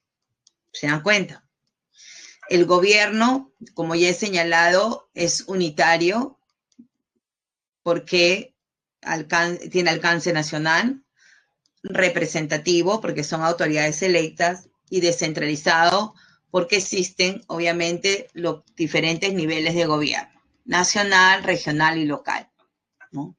Y este gobierno, además, se organiza según el principio de separación de poderes, ¿no? Legislativo, ejecutivo y judicial. Bien. Y el último elemento, que yo les decía, no hay Estado sin territorio, pero tampoco hay Estado sin soberanía, ¿no? Y es la capacidad de ejercer el poder dentro de un determinado territorio sin aceptar subordinación de otros estados. La soberanía, ojo, se entiende de 2 ámbitos. Quiero que entienda. Desde el ámbito externo y desde el punto de vista interno, ¿no? Desde el punto de vista externo, el Estado ejerce su poder sin intromisión ni subordinación de otro Estado. En el ámbito interno es la capacidad que tiene el Estado de hacer que imperen las leyes y las decisiones de gobierno al interior. ¿Me entiende? Y eso se ve todos los días, como cuando los policías entran a las discotecas, ¿no? A los bares, ¿no? Gente que no está cumpliendo con el toque de queda, ¿no? Se lo llevan preso, han impuesto multas, ¿no? Y entonces aquí el gobierno ha decidido que a partir de las 10 de la noche es toque de queda y está prohibida las reuniones familiares. Entonces todos debemos acatar eso, ¿me entiende? Entonces ahí se entiende digamos, se refleja la soberanía interna, el poder del Estado para ordenar el territorio nacional. Ha declarado cuarentena, ¿no? En algunos departamentos todavía, ¿no? Debido al COVID, y la gente tiene que acatar, ¿se dan cuenta? Bien, otros aspectos del Estado. Tenemos la defensa jurídica del Estado. ¿Quién se encarga de la defensa de los intereses del Estado? La defensa jurídica del Estado está a cargo de los llamados procuradores públicos, ¿sí? Estos procuradores públicos son funcionarios, no son autoridades, que pertenecen al Ministerio de Justicia, ¿no? La defensa jurídica del Estado está encabezada por un consejo, conocido como Consejo de Defensa Jurídica del Estado, quien dirige y supervisa el sistema, y es presidido obviamente por el ministro de Justicia. Existen tanto procuradores como instituciones, también existen, ¿no? Tenemos el Procurador General de la República, del Poder Ejecutivo, el Procurador del Congreso, los procuradores de los gobiernos regionales, de los órganos constitucionales, del Poder Judicial, ¿no? Y si, por ejemplo, hay algún funcionario o autoridad que, digamos, perjudica al Estado con sus actos de corrupción, entonces los procuradores aperturan investigación y hacen la denuncia respectiva, ¿no? Ante los fueros del Poder Judicial, ¿no? Aquí tenemos, por ejemplo, la imagen a Miguel Ángel Sánchez Mercados, procurador del delito de lavado de activos, que tiene mucha actividad, ¿no? Ha tenido mucha actividad con las campañas, por ejemplo, ¿no? Con el financiamiento de las campañas, financiamiento ilegales de las campañas de los partidos políticos en la elección del 2016, ¿sí? Bien, símbolos, son 3 nada más, no 4, por favor. La escarapela no es símbolo, solo bandera, escudo y el himno. Capitales, 2, Lima, capital de la República, y el Cusco, capital histórica. Idiomas, a nivel nacional, ojo, a nivel nacional, uno solo, el castellano. Pero también son idiomas oficiales en las zonas donde predominen todas las lenguas aborígenes, ¿sí? Quechua, Aymara, Ahuajún, Shipibo, Conibo, etcétera, ¿no? Mashiguenga, son idiomas oficiales, pero en las zonas donde ellos predominen. ¿Se dan cuenta? Y uno solo a nivel nacional, que es el castellano, ¿sí? Bien. ¿Cómo está estructurado el Estado? No se olviden que tenemos 3 poderes: legislativo, organizado en lo que se conoce como pleno, consejo, presidencia, lo vamos a analizar uno a uno, comisiones, etc. El poder ejecutivo, representado por el presidente y la presidencia del Consejo de Ministros. El pleno es de 130, no se olviden, ¿no? Ya, bueno, ya lo vamos a analizar. Justo en la otra clase. Y el Poder Judicial con sus órganos jerárquicamente constituidos, ¿no? Corte Suprema, Superior, juzgados especializados, juzgados de paz letrado y juzgados de paz. Además de estos 3 poderes del Estado, tenemos los órganos constitucionales autónomos. Ahorita quienes tienen bastante chamba son estos 3, ¿no? Que ya pues se ha iniciado toda la preparación de las elecciones del 11 de abril. Tenemos la Junta Nacional de Justicia, que se encarga de nombrar a los jueces, y este órgano decisivo, como les dije, en el control de la Constitución, ¿no? Entonces, son 7 magistrados, ¿no? Que toman las decisiones basándose en la Constitución y obviamente, jerarquía de ella. El Ministerio Público, que hoy día ha allanado las casas de Richard Swing, creo, ¿no? ¿Cómo se llama? Ricardo Cisneros, ¿no? Y las 2 señoras que también están ¿no? Inmersas en el problema. Toda la madrugada, de las 4 de la mañana, han ingresado a 7 viviendas, dice, de los diferentes implicados. Tenemos la Defensoría, la Contraloría. Ojo, no se me confundan, no se me vayan a confundir Procuraduría con Contraloría, ¿eh? ¿Ya? El procurador es quien defiende los intereses del Estado, investiga, pero como abogado del Estado. En cambio, la Contraloría es un órgano de supervisión y control, ¿sí? Del presupuesto y de los actos de las instituciones del Estado, ¿ya? Es diferente. Bueno, tenemos la SBS, que tiene ahí una Secretaría de Lavado de Activos, donde está el procurador, y el BCR. Bien, tenemos además los gobiernos regionales y los gobiernos locales, ¿no? Acá es locales. Los gobiernos locales a nivel provincial y a nivel distrital. Miren, todo eso vamos a estudiar en la siguiente semana. Hasta la semana, creo, 15 o 16, todo es referente a esto, ¿sí? Muy bien. El Estado Democrático de Derecho. Aunque ya les he adelantado, en el Perú no gobierna Vizcarra ni el Congreso, les decía. ¿Quién gobierna? ¿Quién es? ¿No? Las leyes. Y el poder emana del pueblo, ¿correcto? Entonces, si el poder emana del pueblo, el Perú es una democracia. El concepto de democracia tiene dos aristas, como sistema político y como forma de gobierno. Como sistema político, defiende la soberanía del pueblo y el derecho a elegir y controlar a sus gobernantes. Pero como forma de gobierno, ¿no?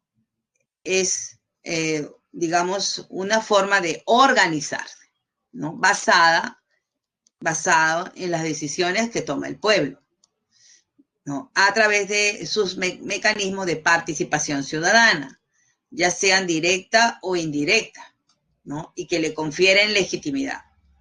Entonces es una forma de gobernar. Es un sistema político, pero también es una forma de gobernar, basado, repito, en las decisiones tomadas por el pueblo, ya que el pueblo participa de forma indirecta, por ejemplo, en la elección de sus autoridades, pero de forma directa, por ejemplo, a través de sus referéndum, revocatorias, remociones, consultas previas, ¿no?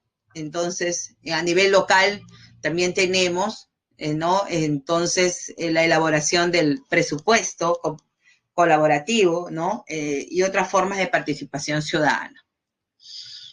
Bien, obviamente para la comunidad internacional es muy importante garantizar la democracia a nivel mundial, porque para ellos la democracia es, ¿no?, el sistema político y la forma de gobierno que garantiza los derechos humanos.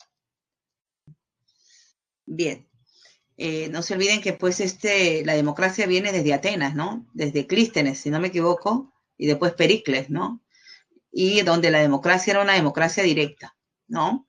A través de las asambleas. ¿Cómo se llamaban? Polis, creo, ¿no? No me acuerdo. Bien.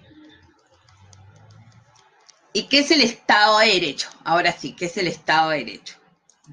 Como yo les decía, ¿no? Si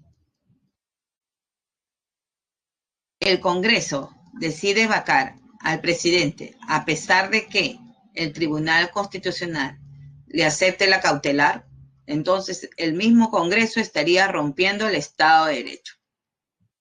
¿Qué es un Estado de Derecho? Es un principio de gobernanza, dice aquí, ¿no? Vamos a agrandarlo.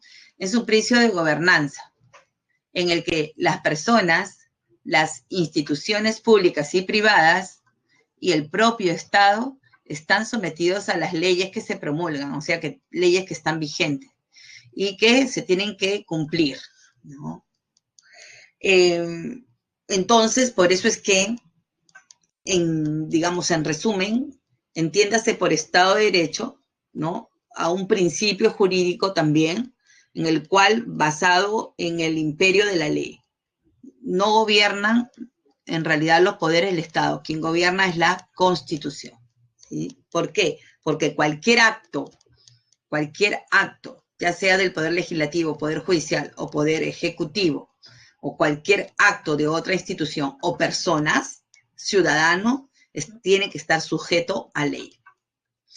En tal sentido, los elementos del Estado de Derecho son el imperio de la ley, en primer lugar, la división de poderes, que lo establece la Constitución, la legalidad de la administración de justicia, de la administración pública, ya que las autoridades que forman parte de los poderes del Estado tienen que ser autoridades que legalmente hayan sido declaradas como tal a través de un proceso electoral. Y la vigencia de los derechos humanos, ¿no? Si es el propio gobierno que va a violentar los derechos de las personas, entonces se puede decir que desde el nivel de gobierno están rompiéndose el Estado de Derecho.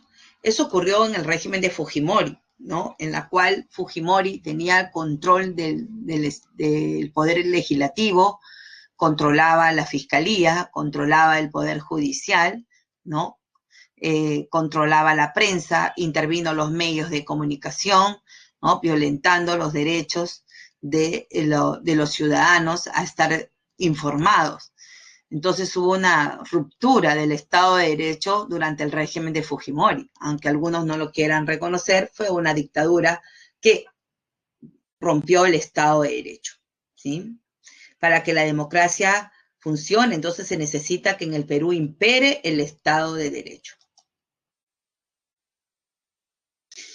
Sí, el Estado de Derecho, correcto, es un principio de gobernanza basado en que las personas, las autoridades, instituciones están sujetas a la ley.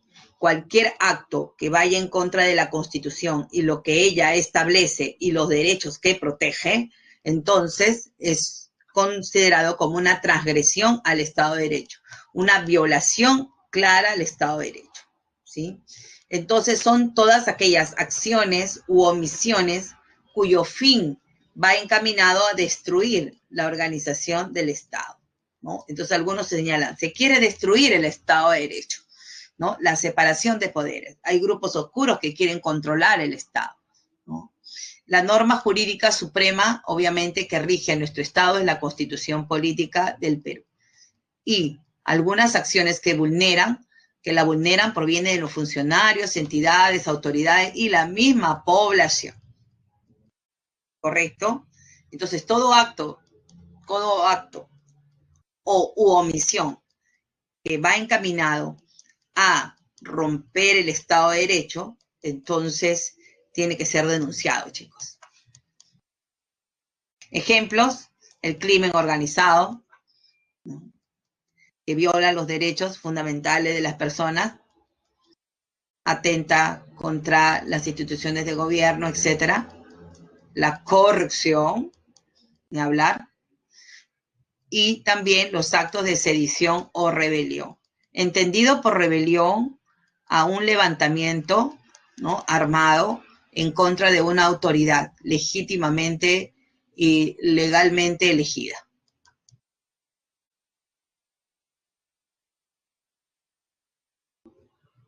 Bien, nuestra Constitución señala que nadie, escúchenme bien, nadie debe obediencia a un gobierno usurpador, ¿sí? Y nadie puede arrogarse del poder, ¿se acuerdan?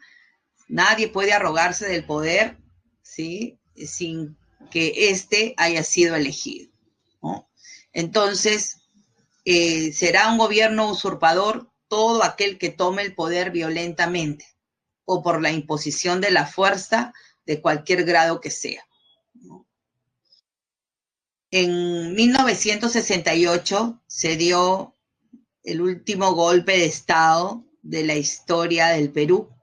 El otro fue un autogolpe, ¿no?, a la democracia, el de Fujimori.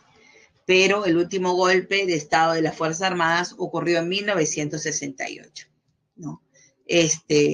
Cuando Velasco, ¿no?, el 3 de octubre, debido al escándalo de la página 11, ¿se acuerdan?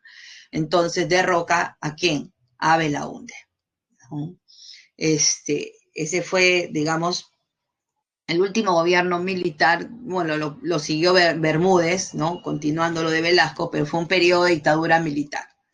Pero después nosotros hemos tenido ya una dictadura civil y se produjo un autogolpe, ¿no? El 5 de abril, cuando cierra el Congreso Fujimori. A partir de ahí se convierte en una dictadura en la medida que ejerció un control directo del Congreso, ¿no? Las decisiones de Congreso se tomaban en Palacio, ¿no? Y se controló los demás poderes del Estado, ¿no? Ante un gobierno usurpador, un gobierno que carece de legitimidad y legalidad, entonces el pueblo, según esta constitución, el artículo 46, tiene derecho a la insurgencia, ¿no? Como repito, es un mecanismo que existe en la constitución. Y ante un gobierno usurpador, los peruanos tenemos derecho a levantarnos, ¿no? En contra de ese gobierno usurpador para defender la democracia, señala la Constitución, ¿sí? Bien, esta imagen corresponde pues a un 28 de julio, ¿se acuerdan? La famosa marcha de los 4 suyos en contra de la dictadura fujimorista, ¿no? Fue la última gran, digamos, marcha, ¿no? Donde el pueblo se levanta pacíficamente rechazando, ¿no?, al gobierno usurpador de Fujimori, ya que, ¿no?, iniciaba un periodo con elecciones fraudulentas. Y la voluntad popular se había roto, ¿correcto? Muy bien, ¿alguna pregunta?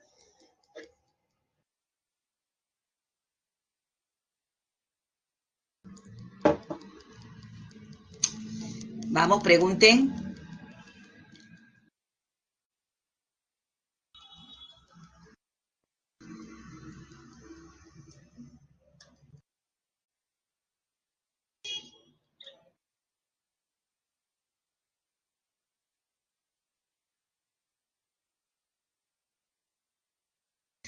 Como yo les dije, Jennifer me dice, ¿qué opina de la situación actual? No voy a ponerme a favor de ni uno y del otro. Lo único que puedo señalar es que obviamente genera inestabilidad, ¿no?, en todo el territorio nacional. No estamos en una época para que los poderes del Estado de nuevo estén en pugna, ¿no? Y tiene que primar los deberes del Estado que hemos leído, garantizar los derechos humanos, el bienestar. Estamos en época de pandemia, bienestar y seguridad, y eso es lo que debe de primar ahorita, ¿no? Si el presidente Vizcarra ha cometido un delito, un acto, la fiscalía se va a encargar de demostrar si es inocente o culpable. Entonces, de manera objetiva, ¿correcto? Por lo tanto, yo como ciudadano, como ciudadana, espero que los dos poderes se pongan de acuerdo, dialoguen en estos días que quedan por el bienestar de la población. Es lo único que les puedo decir. Muy bien.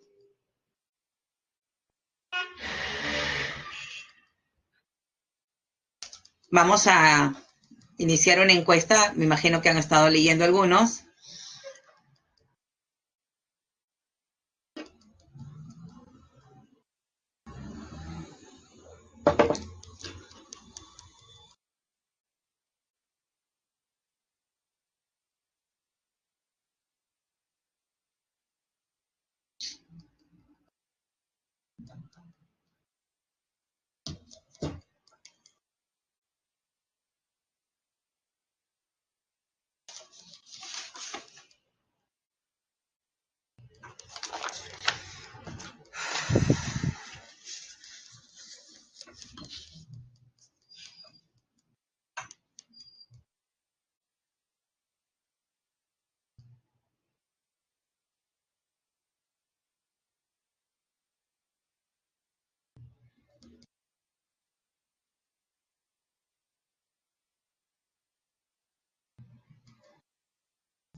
Sí, Nicolás, la Constitución es la ley de leyes y cualquier ley que se promulgue tiene que estar supeditada a lo que establece la Constitución.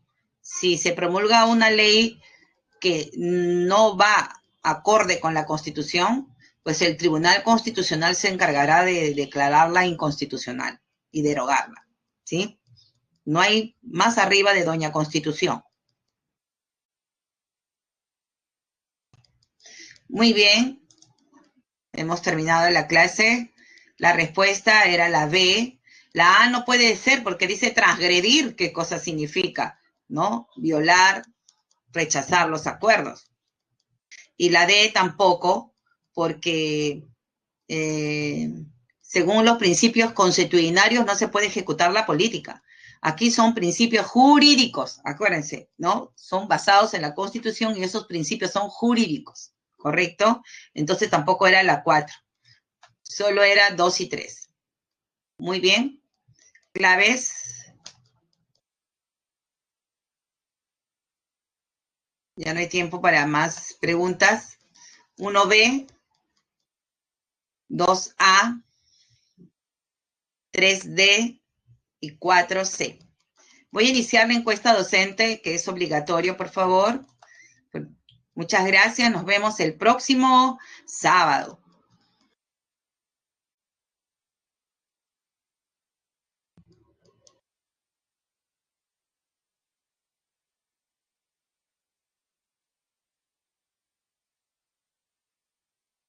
Nos vemos. ¿Alguien más?